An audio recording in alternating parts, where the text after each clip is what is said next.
Hey everyone, Ryan here and welcome to another BGP Game Dev Vlog. So I'm here to answer the immortal question, is game dev hard? Out of all of the creative endeavors that I pursued throughout my life, I would definitely say game dev is the hardest. With YouTube videos, I could just say, just use your phone to start. With writing and books, I can say, just open up a Google Doc and start writing. But when you actually have to get to the publishing part and need to learn proper formatting, that's another skill altogether. But with game dev, it's not as easy as saying, hey, just open Notepad and start coding. Now every game dev will have their own answer for this question, but from my experience, game dev was very difficult for me back in college in 2006, and I explained this in my Why I Left Game Dev for 15 Years vlog I released a while back, and I quit game dev because of condescending professors and my brain couldn't handle math and programming at the time and a whole bunch of other life stuff. I'll provide a link to this video in this card and the description below. I'm honestly not a mathematical person and I had to take Algebra 1 and 2 twice back in high school, and the highest I ever made it in math was Calculus 1 where I barely pulled a C- and changed my major in college to something way easier that didn't require math because I entered college as a computer science major, then I switched majors to something way easier. I came back to game dev in 2021 and was super overwhelmed by the massive amount of game creation engines in comparison to 2006, so I tried Unity for a bit but eventually settled on GameMaker Studio since I mostly want to do 2D games. It was super difficult at first to get started with game dev again, but now we have these two magical tools called Google and YouTube that can provide any answer to anything you need, and these tools existed back in 2006 but nowhere near as resourceful as they are today.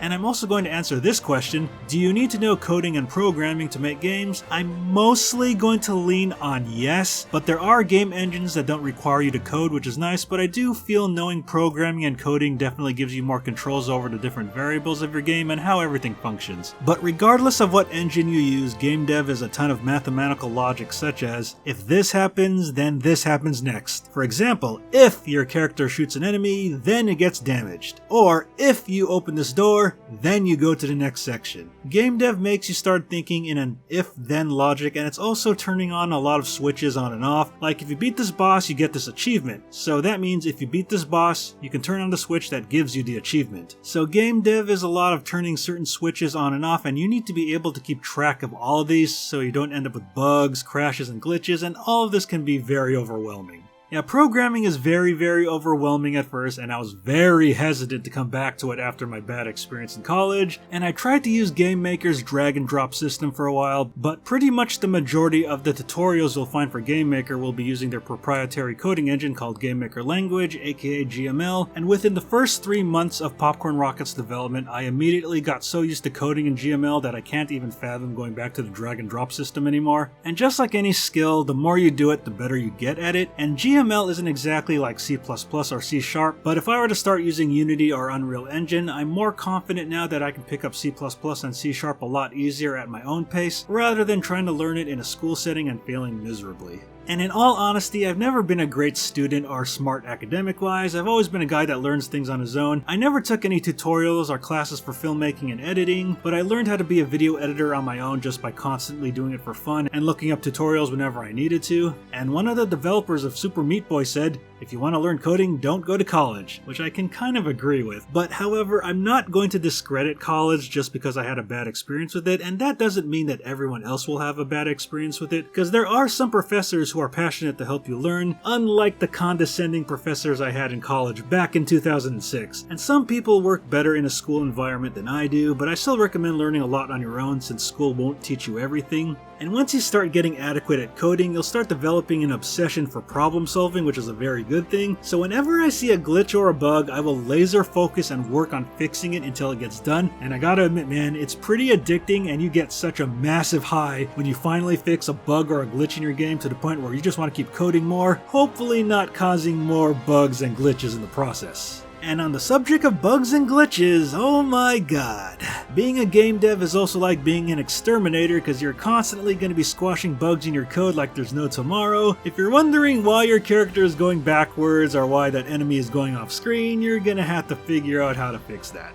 And a game is a ton of moving parts, and you're the engineer that has to make sure that they all work together in tandem so the entire thing doesn't fall apart. Believe me, game dev is a lot like trying to fix a glass house with a sledgehammer, and you're constantly always slipping up and having that sledgehammer fall from your hands into the glass house over and over again until you can finally fix the glass house without having the sledgehammer fall from your hands. But it's constantly going to fall out no matter what you do, and you need to be able to pick up the pieces and assemble it all together again. And as for math, you don't really need to be a super rocket science calculus expert for game development, but mathematical logic does come up in game dev no matter what engine you use, because for certain games you need to know how to tally a score at the end of a level, and you also need to make sure you can tally scores for all your levels, and also knowing how to divide can also give you equations for variables like room length and width and timers and so on. And I'm an absolute dunce at math since I'm more of an artistic person, but now I understand why math is super important in game dev, and I would say just be knowledgeable of basic algebra at the least, or just Google or YouTube whatever answer you need.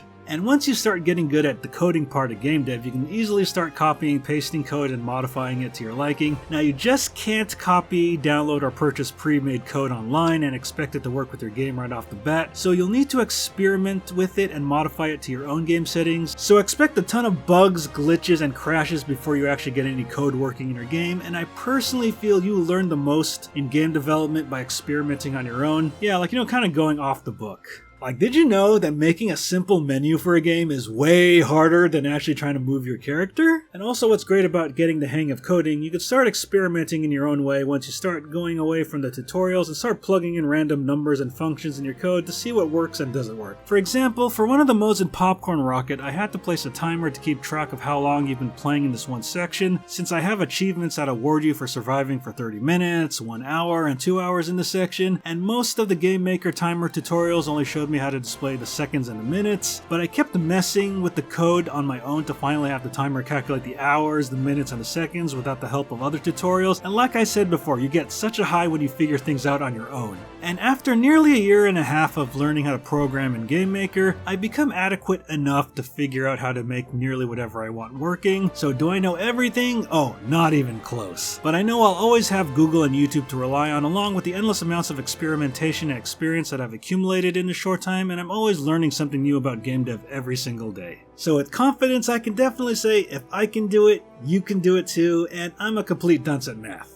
As for game dev marketing, artwork, asset creation, ideas, etc., are those hard to do too? I'll be tackling these subjects in future vlogs since they're complete beasts of their own and I need separate vlogs for each of them. So is game dev hard? Yes, but like any other skill, it's completely doable if you have the determination and passion to learn it. I mean, I gave it up for over 15 years and came back to it eventually since games are my first love, and making games was my childhood dream, and I'm happy that I rediscovered it again. And game dev has gotten a lot easier since I've left it in 2006. The amount of tutorials on Google and YouTube, along with the rise of multiple game engines like Game Maker, Unity, Unreal, and many more that don't even require you to use coding, are now available at your fingertips. And I did not have any of this back in 2006 or even 1995 when I was using Click and Play, and the 1980s when I asked my dad if our IBM compatible computer had a program that could make games like Super Mario Bros. So with that said, I wish you all the best of luck in your game dev endeavors. This is Ryan signing off,